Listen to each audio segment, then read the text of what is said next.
Welcome to the Football Insomniac podcast, best of season 1, and what a season it's been. The numbers keep growing week after week, and I'm absolutely delighted to bring this to you every Wednesday. We've had guests from fan media, from the media itself. We've even had people from A State of Mind. Hi Kevin. We've had future music stars, Kevin Maguire, and we've got so much to bring you in 2021. But over this holiday period, we'll be looking at the best of season 1. In today's episode, Scott Bonner looks at why the two celebrities, Ryan Reynolds and Rob McElhenney, took over Wrexham. We also talk to Ewan Boyle, who was the social media manager at Morton Football Club, and we'll also speak to broadcasting legend Ali Begg as he tells us a really interesting story as to why his granda was influential in Sir Alex Ferguson's rise in management. But thank you very much for joining us. We'll be back live in a couple of weeks' time. But until then, happy holidays, and we'll see you in the new year. Are they non-league? I think they get relegated? I think they're in League Two. Someone might be able come to back up? I think so. Somebody might be able to correct me. I've not actually looked at that. So, but they could be a big club, but it's a strange combination why you would pick Wrexham, and why are they? It'd be interesting to find out why they want to get involved, because I've not read that this morning, so it'd be interesting to find out why they want to get involved in a football club as well. It's, for me, having looked at the profile of these actors, they're both comedic actors, and there's something just in the back of my mind that hopes that it's not a subplot of a film that's going to come on, and it then becomes a bit of a shambles. But I mean, they've managed to convince. It was a fan-owned football club beforehand. Wrexham was owned by the fans. Right. The fans agreed to then give the ownership over to the two actors. And as Joe Porter comments here, saying the fan ownership model may have been easier to manoeuvre through the buying process. It's maybe easier for them to take over a club that's owned by fans than trying to convince someone like a Roman Abramovich or the Sikhs at Man City to part with their money, because you do see that there is a lot of celebrities getting involved in football these days. It's maybe fashionable as well. Definitely. Just to be involved with a football club, because it's like big business and that as well, especially doing it in England, it's like billions of pounds, so maybe even the networking side. Unless they're right into their football, I don't know, but like I find it hard to see where the connection is. They posted a video this week, basically advertising for Wrexham's sponsor, who was Yvonne Williams Trailers, right. And they did it almost in a comedic style, right. Where it was like, do you need your horse carted somewhere? Do you need to move house? And it was very funny, and definitely having those people as owners will bring attention to the club. Well, we're talking about already with Balotelli, so it's in the same sort of ilk that as people will then go and buy a Wrexham shirt that would never have known who Wrexham was before. Results, or exactly. So because it's sort of like, even when I was younger, it was something I would look at, like say Hull City when they were coming through. I'm talking about when Andy Payton played for them, used to play for Celtic. I'd see that, like, used to get the news of the world, and you'd have all their attendances, and I'd watch all that. They're 7,000, they're 10,000 when they're in the 4th division, and watch them coming through. And I remember doing it with Wrexham. And was it Leighton James that scored against Arsenal? Maybe wrong, but Mickey Thomas, that's it, and it was a left foot goal in the top corner. So Wrexham is something that I followed as well, same as like Lincoln recently when they went down and they started doing well. So like you say, maybe it brings a wee bit more attention to the club in that again, because all you've heard recently, Swansea and Cardiff, if you like. We've got a lot of comments coming in through social media, and we've got one here from Damien Gallagher that says, did Ryan Reynolds not draw Wrexham out of a hat as his team to follow on Soccer EM? Now, see if that's the case, as a Wrexham fan, you must be over the moon. So there's a connection. So we've got Kevin Graham from Celtic State of Mind, and he also hosts the Scream of Celica podcast. He's saying he reckons it's for a Netflix programme. That would make sense to me. That would absolutely make sense to me. Because that's what, like, I'm really confused with it, so that's what I'm thinking, like that All or Nothing or something. Definitely. We've got Mr. Briggs as well. Both cannot hold a candle to the nonsense that was Dream Team on Sky 1. I loved that programme. Yeah, Harchester United. I think more people died for Harchester than what played for them. But they actually had some proper footballers involved in that as well. That was ahead of its time. And then what was the other one? Footballers' Wives, remember that? Oh yeah, Gary, I can't remember, Gary Lucy, and yeah, incredible. But they took over for Melchester Rovers, that's what I watched. Red. It's crazy. So, I mean, for me, as obviously not being a Wrexham fan, this has piqued my interest in them. I'll definitely take a look at the results this season, but I'll be more interested to see if there's a show that comes out. Or who they're signing. Exactly. So that'll definitely be interesting. So what attracted them to him? Is it going to be a Netflix show? Is it just for a publicity stunt?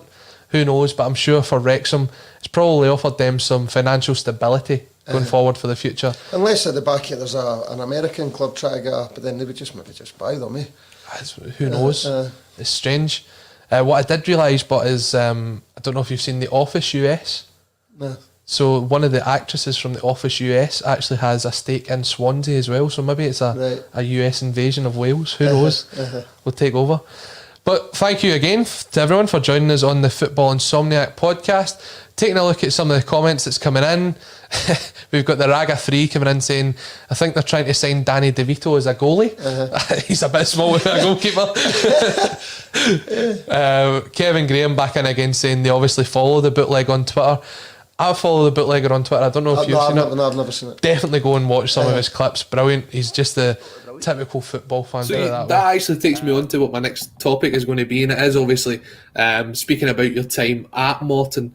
So as you said, you were the sort of media person at Morton. You got to do the pre-match interviews, the post-match interviews. Some of them are absolutely fantastic. I think there was the one that you just throw in the random question at the end, like, what's your favourite ABBA song? But what was that? So you're obviously studying to be a journalist at the minute. What's that experience like? What was it like being behind the scenes at Morton, especially over the time that you were there? I have the highest of regards for my time at Morton. I'm so grateful that they let me come in and do what I done, because the experiences, it's something that everybody grows up and wants. I mean, you look at the Morton Twitter, not even just the Morton Twitter, any Twitter of your team that you follow, and you think, I could get a good go. I think I could do all right with that. I think I could get decent tweets in, and but it was just so brilliant. And listen, I'll be the first to say that my tweets were a bit out there, if you will. And the way I was doing it, I just want as many people to talk about Morton as possible. I want as many people as possible to be interested in Morton. So I was tweeting as though I was a fan, if that makes it. I know I'm a fan, right? But I was on it, being a fan.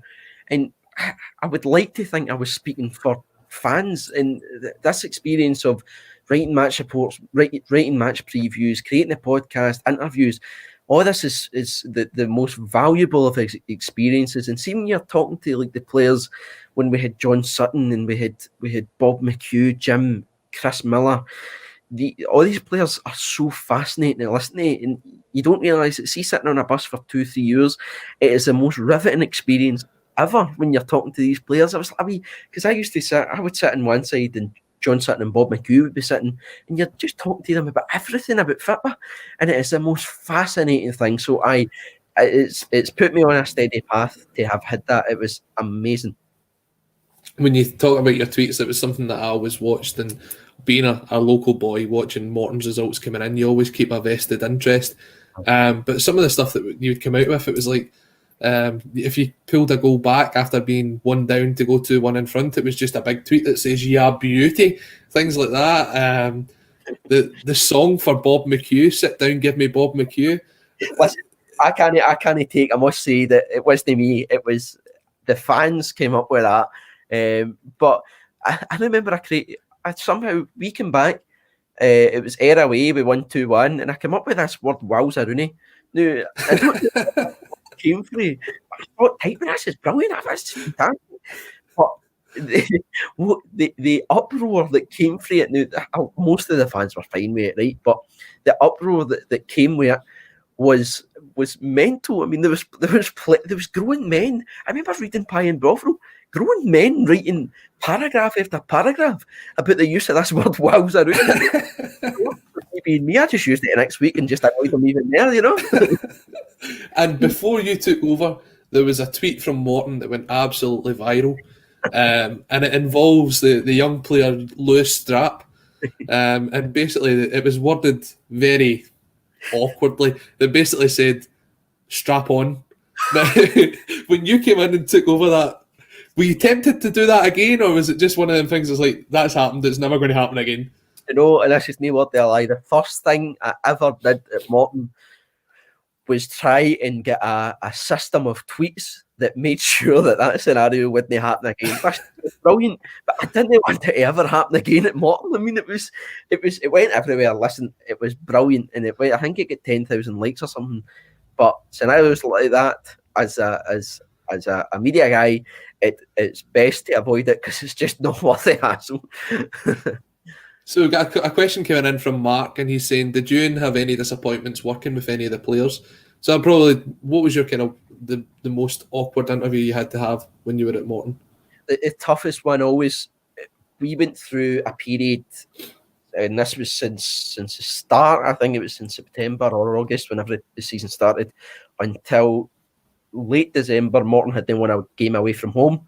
Mm-hmm. So I was having to interview the players as a fan, disappointed fan, trying to ask them fine questions that, I mean, as much as I like to come out and say, you were absolutely ridiculous today, what were you doing?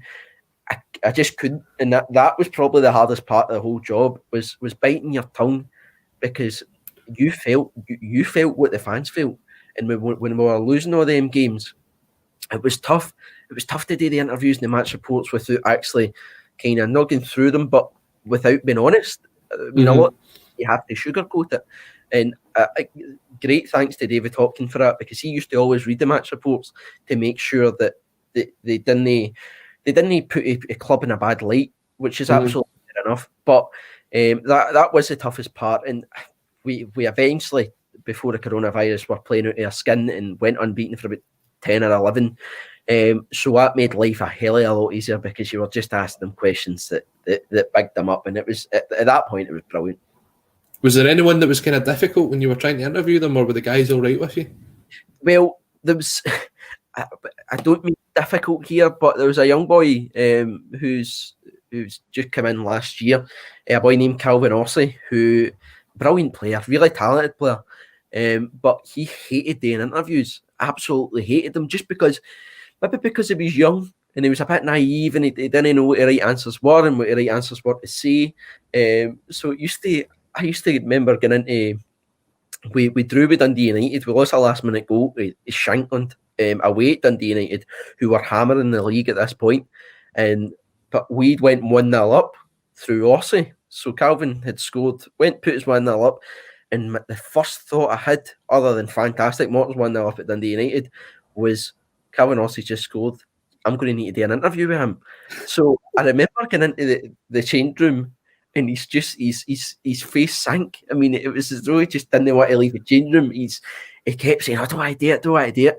But eventually, after 1, 2, 3 interviews, it was brilliant. I mean, it was absolutely brilliant. And he's not really been in the team as much recently, but certainly last season, that was his breakthrough season, and he was brilliant last year. And obviously, you'll understand more than anybody what some of these guys are going through in football at the minute, because when you look at the run that Celtic's on, they're at 2 wins in 12 games, and you see that after the game, everyone wants to know what the manager's saying, but when it's coming from the official club outlet, you're never going to get the questions asked that you want to hear asked, because the club never wants to put out a situation like that. Now, I watched the Hearts documentary recently, and it took you behind the scenes of when Nielsen was appointed. It took you behind the scenes when they brought in a new chief executive, and you could see the owner, Anne Budge, was saying, I wanted to say this in the interview. We didn't get the chance to talk about that. This is what we want to come out. So is there sort of like, when you're going in to do these pre-match and post-match interviews, is there like someone saying to you, look, Ewan, I want to get this out the player, structure your questions around this topic, avoid that? Is that what it's like when you're doing the interviews? A lot of it is probably as fabricated in a way. Like, I remember the great Nicky Cadden, who I'll consider one of my favourite players ever, that played with Morton, played with us last year. Untouchable, absolutely untouchable. He had a ping like no other. But I remember before one of the interviews, in fact, it was away, he scored. And I remember saying to him before the interview, listen, we're getting towards the end of the season, you're out of a contract. Can I ask you, like, if you want to sign a new contract, or if you're interested? And he said, don't do it. It's not worth it. And I thought, as much as fans want to know, you don't want to come out and say, if I asked him a question, he said, no, I'm not interested, I don't want to be here. It's not what the fans want to hear, and it's not worth the risk of asking him, because it's going to go out in social media, and it's going to, people find out that, oh, Nicky Cadden's just rejected a contract or doesn't want to extend his contract. So a lot of that is fabricated, and even the match reports, a lot of you kind of, and this, I don't think this is a bad thing. It might be kind of lying to the fans in a way, but you try to make Morton as good a light as possible, and you maybe if they had a big chance, you maybe kind of less intensify how big a chance that was. It wasn't great doing it, and I didn't enjoy almost lying to them, but I knew that I wanted Morton to be seen in the best light possible, and I knew that the manager wanted Morton to be seen in the best light possible.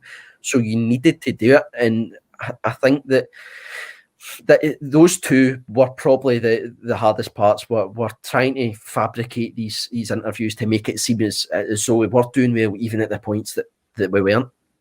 And obviously now, since you've left the club, you're still doing sort of fan media with the podcast and things like that. Obviously on the channel here, we have the Celtic State of Mind, which is doing really, really well.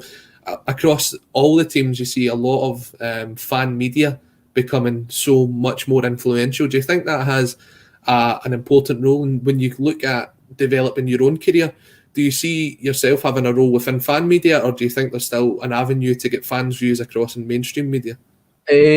I think I'd like to think I'm a kind of, first and foremost, I'm a Morton fan, and I'd like to think I kind of read the Morton relatively well. I mean, I'm honest, but I've also worked within the club, and I know the struggles of the club. So to that extent, I'm able to kind of give a kind of straight view, if that makes sense. That I don't want to. I could, like nowadays when we're not playing great, the players are there today, and I absolutely still have faith. But nowadays it's kind of tough to watch. But on the podcast, a lot of the fans just go through the club now. Whether it's deserved or not, it's not a topic of discussion. People are entitled to their opinions. But in terms of me, I kind of like to sit back, but also be honest and say what I say about the club, knowing what's happening at the club, which does help. I think it does help the podcast, and it helps me because I'm able to hold myself back from just going through the club, because I've experienced it and I know the issues that they face. So I think I'd rather do more media, but obviously if people are wanting me to speak for the fans, which I hope I've done for the last few years, then absolutely, that's definitely an avenue I can get in.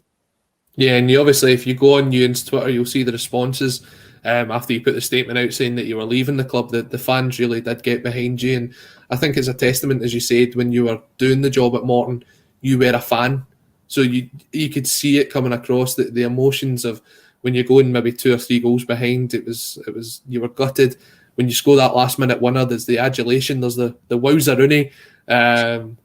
So it is, and I think fans have a massive part to play in the way that people read media these days, listen to media, and having shows like this and shows like the Just One Cornetto and the Celtic State of Mind, I think is really important for fans going forward. But Ali, remind us of the 4 players or ex-managers that you would have as part of your dinner party and some of the reasons why you're having them over. Okay, so the first one's quite an obvious one. It's Sir Alex Ferguson. So just so that we can purely reminisce about the good old days and really get to understand his management at the time and how he was able to take a small provincial football club from the northeast of Scotland to the giddy heights of ranked number 1 in Europe in 1983. So I've told the story before, so I'll tell you again. I have a very close family connection with Sir Alex Ferguson, which put me in really good stead throughout my broadcasting career. So I've been quite blessed with that. He knew my grandfather very well, and my grandfather was a much loved and respected football journalist in Scotland. He was a freelance football journalist, and he was friendly with everybody in the game. Everybody used to come to him for their stories and to get their snippets and their information. And he was particularly friendly with a guy called William Todd, who was the chairman of St Mirren at the time. And Mr. Todd called my grandfather one afternoon and said to him that he was looking for a new manager. But that manager had to be young, ambitious, and had to work with basically no budget. So he had to concentrate fully on developing young players. And my grandfather gave him one name, and that was Alex Ferguson. And a few days later, Alex Ferguson was appointed the manager of St Mirren. So when I first met Sir Alex many, many, many years ago, when I was just a small boy, it was my father who relayed the story back to him. And immediately there was a change of body language. There was a change of personality. There was a glint in his eye. And he welcomed my father into his office. I do remember that. And then years later, when I joined MUTV, I hadn't seen him for many, many years. And I used that same story to break the ice with him, because I was absolutely crapping myself, because it was my first job was to interview him when I had just signed my new contract at Manchester United Television back in 1999. So I just needed a way of being able to break the ice with him. And very much like years and years previously, when I mentioned the story and when I mentioned my grandfather, he completely changed. And he took me into his office at the old Cliff training ground before we did the interview, sat me down, he made me a cup of tea, and we just waxed lyrical about my grandfather for 10, 15 minutes or so. And he was absolutely fantastic with me throughout my 5 years at MUTV. He would occasionally pull me to one side and offer me a little bit of advice. He would occasionally pull me to one side and tell me to be careful about how I would phrase certain things on TV. And the biggest compliment that I've ever been paid from a professional point of view is, one, he wrote the foreword for my book, which I published many years ago. But two, after I joined Setanta, I had to go down to Manchester to interview Liam Miller, the wonderful late Liam Miller. And Sir Alex saw me and he came in, and we had a bit of a laugh and a joke about me now presenting for Celtic TV. And as we left, he just pulled me to one side and he put his arm around me and he said to me, "Don't ever change." He said, "I've been watching you, I've been following you, and I've been watching your early performances on Celtic TV. Don't ever change your style. Don't ever change your personality, and don't ever change your character." And for me, that was the biggest compliment that I could ever have from anybody in the game. And it was truly humbling. So he, of course, would be sat at my dinner table, probably at the head of the table with the biggest piece of schnitzel. It's an absolutely incredible story. And for anybody that's not heard it before, any St Mirren fan, any Aberdeen fan, any Man United fan, if you've not heard that story, at least put Ali on your Christmas card list now. If it wasn't for his granda, where would you have been after that? It's an incredible story. So Alex Ferguson is with the big piece of schnitzel and probably the most expensive bottle of red wine that you can get your hands on. Who's joining him at the dinner party? Willie Miller. I told you we'd speak about him later. Yeah, he has to. Again, Willie was my hero growing up. He was the player that I always wanted to be. He was the player that I tried to model my own game on and failed horrifically at it as well. Just a great man, an unbelievably talented football player who I think deserves more credit on the world stage, not just the Scottish stage. And I've been very lucky and blessed to have got to know him as a man. He's become a good friend of mine. I'm able to call on him if I need him, if I'm writing a blog, if I'm doing some research. I'm writing a new book at the moment, and I dropped him a little text message to ask him if I could pick his brains now and then at some historical events from down the years. He said to me, "Fire in whenever you want." So I've been in his company many times, and I just adore the man. I really do. And it's sometimes I really have to pinch myself to be able to have come from a generation where I've watched these guys as a youngster dominate Scottish football, win on the European stage, love them as football players. And now I've got to know them as an adult. And there are times, seriously, when I have to go, my God, I really am one very, very lucky boy. And again, there's a quick story I have to tell you. So when I was in the band, we were the warm-up act for the Radio 1 Roadshow, right? You have to tell everybody, just in case they aren't aware, what the band is. Okay. Yeah, we were a very poor Take That. Let's put it that way. And which member Bad of Boys Take That? Inc. Bad Boys Inc. was the name of the band. Don't Google it. Don't YouTube it. Because these things should come with a health and safety tag on it. Trust me. Which member of Take That would you compare yourself to then? Jeez, oh. That isn't a question I expected to ask this morning, but it just came to me. Well, it's not going to be Gary Barlow because I'm nowhere near. There's certainly no talent there. It's definitely not Robbie. It's not Mark because I'm not cute and all cuddly and all that nonsense. It's not Howard because he was a really, really good dancer. I was an average dancer. Jason, maybe Jason. Jason was a little bit quieter and a little bit more laid back and wasn't really into all that sort of celebrity and show business nonsense. So now that you've put me on the spot, mate, I'll say Jason. So what we're going to do is we're actually going to take this wee snip and we'll send it to Take That guys and see if they agree. Great, thanks a lot. So we were doing the Radio 1 Roadshow in Aberdeen. We were the warm-up act before they went live. And the place went mental. You can imagine. It was bedlam. It was absolutely brilliant fun. And you get all that adulation, and at the time, don't get me wrong, it was fantastic, and I was very, very flattered by it. But I kind of struggled to understand why. And then, within moments, that role was completely reversed because a journalist grabbed me from the Sunday Mail and asked me to come over to Pittodrie and asked me if I'd like to get my picture taken with Willie Miller. Really? Does Dolly Parton sleep on her back? You don't need me to answer that question. So it was straight over to Pittodrie, and then all of a sudden, 10 minutes before, I've got 5,000, 10,000 fans screaming at me, and you get all this adulation, and then I'm placed in that situation where I'm now in front of who was and is my hero.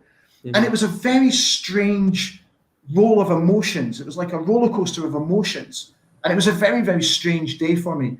And I ended up having a kickabout with Roy Aitken, Willie Miller, and Drew Jarvie on the pitch after we'd done all the photo shoot stuff, And it was absolutely amazing. And only a few months ago, I'd never ever seen the newspaper article. I've been trying to track it down for years. And it was Drew Jarvie's wife that sent me the newspaper article. And it was Drew who looked it out for me, and he kept it all these years and said, and this is no word of a lie, and you can quote him on this, he said it was his most valued piece of football memorabilia. I heard that he was Bad Boy Inc.'s biggest fan. He had all the singles. And I think we've got some fans in here. I've got Mark who's coming in saying, Ali, is there more to this world? Oh, that old chestnut. Fantastic. Keep the comments coming in, guys. If you've got any more Bad Boy Inc. references, let us know. We'll definitely drop them in between now and the end of the show.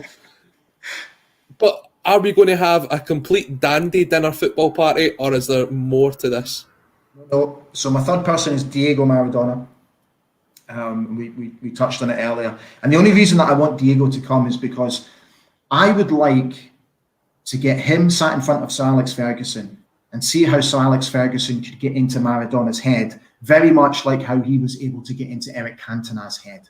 Mm-hmm. And I would love to have seen Diego Maradona play for Manchester United and how Sir Alex Ferguson would have managed him, not just as a player, but as a person as well.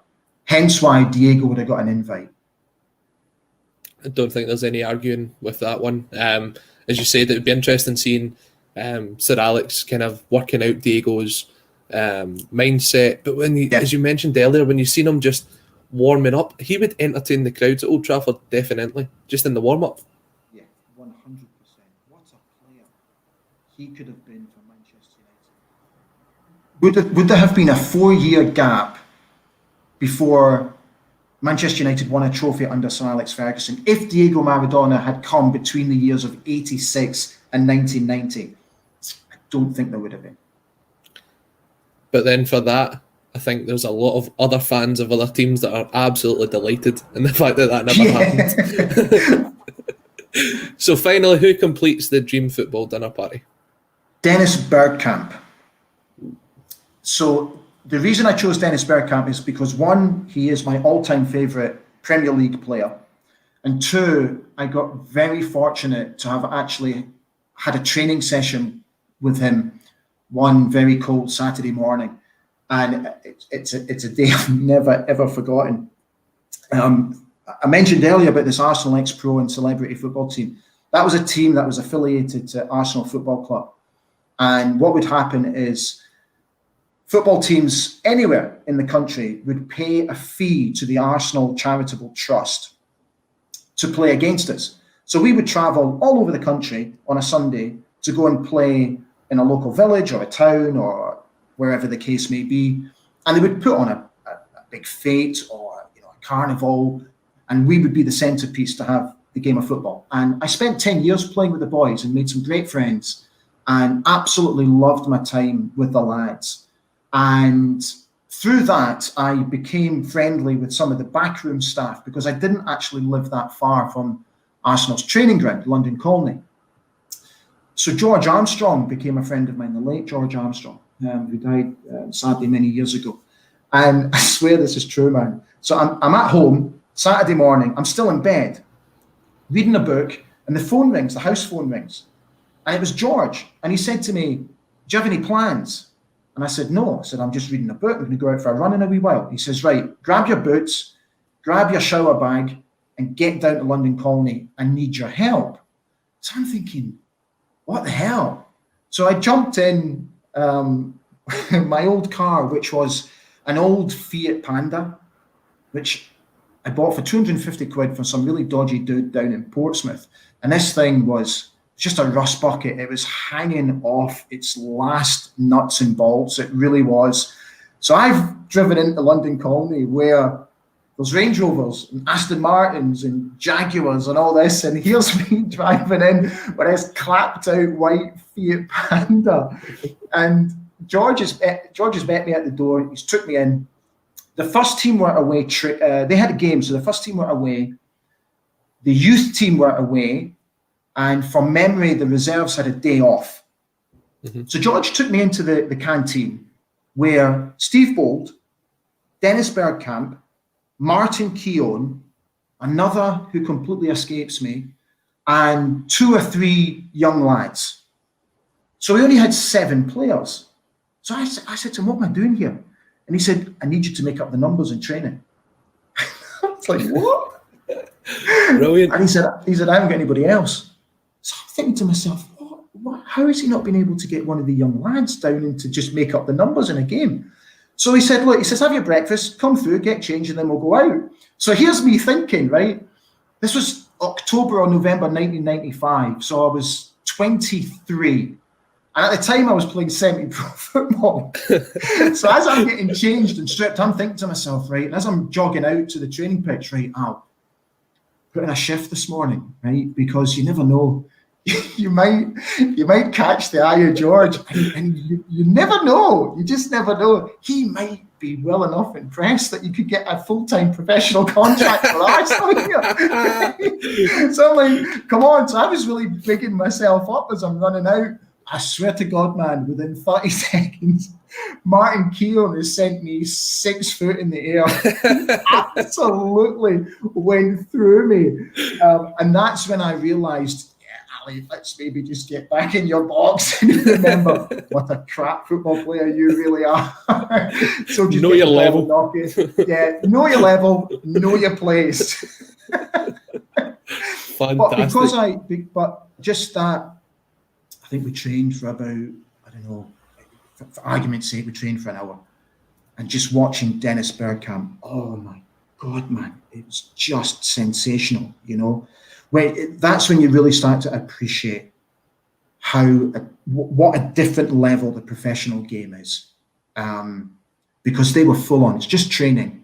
But to them, that was like a proper competitive match. And they were flying into tackles. I came off the training field not just physically exhausted, but psychologically exhausted as well, because it really is a different level. So for for being that up close and personal with Dennis Bergkamp. He's a guy that I would very much like to have around my dinner table and offer a schnitzel to, and a little bit of potato salad if he fancies it, and just pick his brains, because what a talent he was.